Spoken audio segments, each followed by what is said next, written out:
Nous en venons au 249 rectifié. Monsieur de Rugy le présente. Oui, merci Monsieur le Président. Nous avons déposé un amendement en ce qui nous concerne sur la question des régimes de retraite, des indemnités de retraite versées aux parlementaires et aux membres du gouvernement et sur la question du cumul entre les différentes sources d'indemnités. Donc ce n'est pas le même amendement que ce qui a été présenté précédemment par d'autres collègues qui amalgamaient un peu tout autour du thème du régime spécial, enfin des régimes spéciaux. Je ne méconnais pas évidemment la séparation des pouvoirs, et donc il ne s'agit pas pour nous de présenter un amendement où le gouvernement se prononcerait sur le régime de retraite des parlementaires. Je reconnais aussi également que l'enjeu financier est évidemment très faible par rapport à l'enjeu des retraites, mais le symbole est important.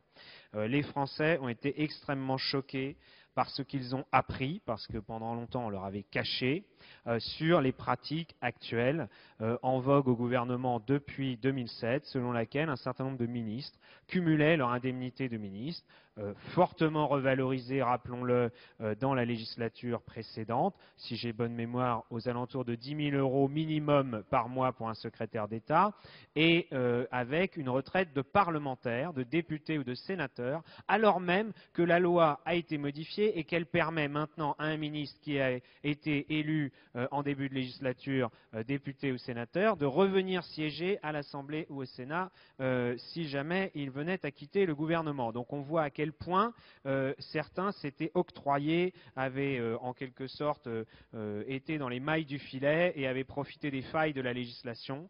C'est insupportable et je crois que ce n'est pas tellement d'ailleurs sur le Parlement. J'espère que l'Assemblée nationale saura prendre ses responsabilités, le bureau de l'Assemblée nationale, sous la pression d'ailleurs d'un certain nombre de débats externes, a pris ses responsabilités. J'espère que les conclusions iront dans le sens d'un alignement sur les conditions du régime général. En tout cas, pour notre part, nous plaiderons dans ce sens. Mais il reste la question des membres du gouvernement. Et je pense qu'en la matière, le principe numéro 1, c'est la transparence.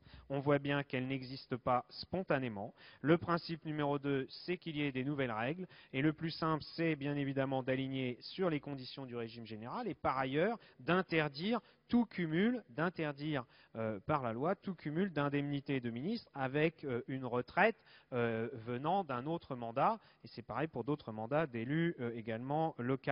Et de ce point de vue-là, nous sommes obligés de déposer un amendement simplement sur le fait qu'il y a un rapport, parce que nous ne pouvons pas aller au-delà, malheureusement, à cause de l'article 40. Donc, je vous demande de bien vouloir adopter cet amendement qui montrerait que le Parlement veut avancer dans la voie de la transparence et de la réforme.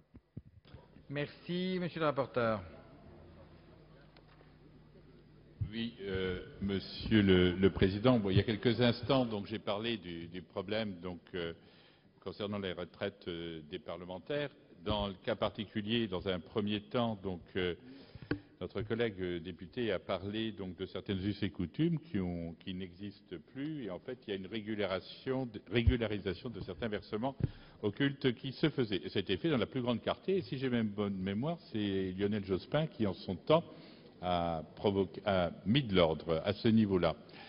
Et nous étions totalement d'accord. Concernant le point qui vient d'être évoqué, je rappellerai que sous la présidence de Bernard Accoyer, il y a actuellement le cadre du bureau de l'Assemblée nationale, une réflexion qui se fait. Le point qui vient d'être évoqué rentre, je pense, dans les attributions du bureau de l'Assemblée nationale qui donne ses règles à ce sujet.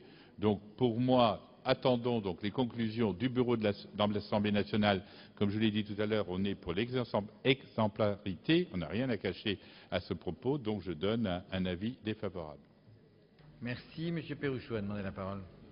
Oui, je trouve que pardonnez-moi, monsieur. L'idée de notre de Rugy est intéressante, mais si on parle du cumul, pourquoi limiter cela uniquement aux membres du gouvernement? Moi, je serais intéressé que si ce rapport était accepté par notre Assemblée, on puisse par exemple y inclure aussi les présidents de conseils régionaux, mon cher collègue. Ce sont de gros exécutifs, ce sont en quelque sorte des ministres régionaux, et je crois qu'il serait utile qu'on puisse aussi faire la transparence sur... Pourquoi vous vous agacez, Monsieur Museau? Qu'on puisse faire la transparence sur les présidents de conseils régionaux ou les présidents de conseils généraux d'ailleurs, qui cumulent parfois un exécutif très important avec d'autres fonctions et parfois même des fonctions liées à la fonction publique. Et donc je crois que dans ce cadre-là, il faudrait étendre ou sous-amender l'amendement que vous proposez, mon cher collègue. Monsieur le ministre, pardonnez-moi.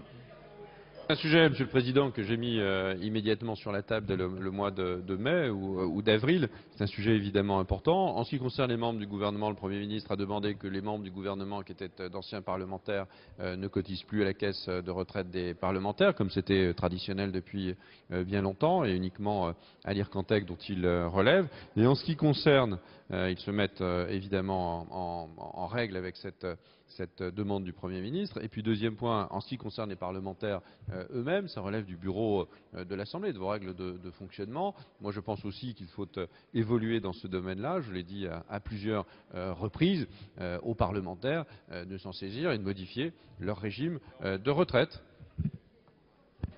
Merci. Je mets donc aux voix le 249 qui fait l'objet d'un avis défavorable de la Commission et du Gouvernement. Ceux qui sont envie d'adopter le manifeste en levant la main. Ceux qui sont contre, il est rejeté.